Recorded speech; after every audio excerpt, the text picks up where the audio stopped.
વાપી મહાનગરપાલિકાની ચૂંટણીમાં બોગસ ડોક્યુમેન્ટ્સના આધારે જીત મેળવવાના આરોપસર ભાજપના 2 કોર્પોરેટરો વિરુદ્ધ કોર્ટના માધ્યમથી ફરિયાદ દાખલ કરવામાં આવી છે. આ મુદ્દે શહેરના રાજકારણમાં ખળભળાટ મચી ગયો છે.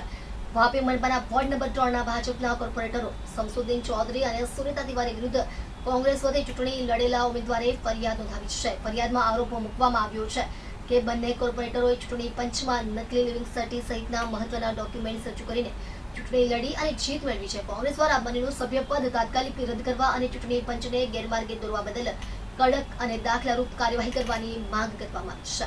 નોમિનેશન ફાઇલ કરવામાં આવેલું હતું ત્યારે સમસુ દ્વારા નોમિનેશન ફાઇલ કરવામાં આવેલું હતું ત્યારે એમના દ્વારા એવું જણાવવામાં આવ્યું હતું કે એમને ધોરણ 5 સુધી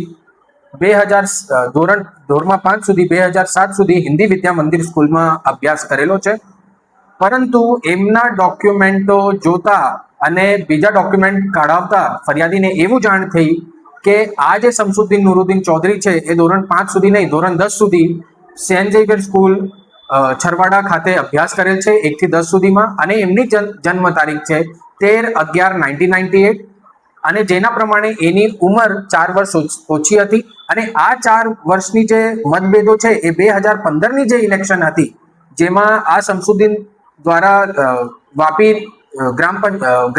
વાપી ચીરીમાં સભ્ય તરીકે વોર્ડ નંબર 2 માં જ્યારે ઇલેક્શન લડવામાં આવ્યું હતું ત્યારે એની ઉંમર માઇનર હતી.